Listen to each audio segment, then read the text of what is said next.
most Americans, I believe, will agree to do it. But here's what we have to do. Because you say, oh, but Luis, it's difficult. You know, they didn't want to vote for health care either. They didn't have to vote for health care either. But you know what happened? The President of the United States showed leadership. And a lot of people thought he was crazy politically for attempting to do what one Democratic administration and Republican administration have failed for the last 60, 70 years. And that is pass a comprehensive bill to reform our health care system. But the president used the bully pulpit, went around the country, called people into the White House, used all of his power, and he signed a bill that gave us health care. That health care proposal was dead until someone decided he was going to give it the kind of energy. So all I say is, look, I think of Barack Obama, and the one I want to see is the one that went to the 2004 convention in Boston and lit the place up, right? That charismatic, energetic, new Barack Obama. The one I saw in the campaign. We've heard it. You know, the great things about the videos we've been showing is we have all these people talking, and that one older woman, she's going, Barack Obama promised us. He said he would take care of it in the first year. Well, she remembers very accurately what the President of the United States promised. You want to know why? Because he repeated it ad nauseum everywhere he went.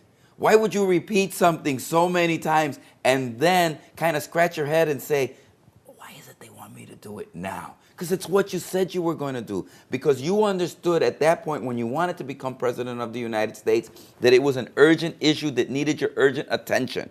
And part of the problem that we have here is that when he got to the White House, he's left it and left it and left it. So when he comes to the State of the Union address, right, and he has like these 15 seconds, and we need to do comprehensive and secure our borders.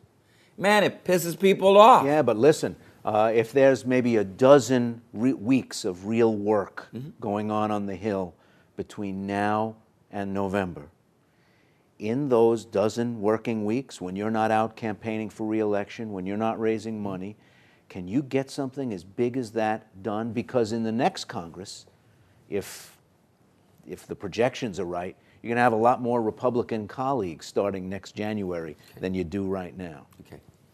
So here's what I say. We've already drafted the bill. We already know what it looks like. I mean, we already know what it looks like, Ray.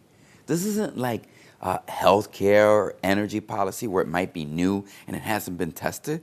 We know what the basic framework is. As you said, Lindsey Graham and Schumer put out their basic principles. Democrats have put out another series of 25-page principles. We have my bill.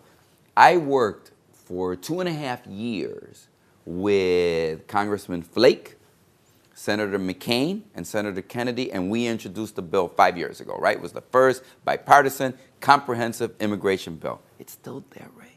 It only needs to be tweaked. So it isn't as though we don't understand what comprehensive immigration reform, it can be done, and it can be done quickly.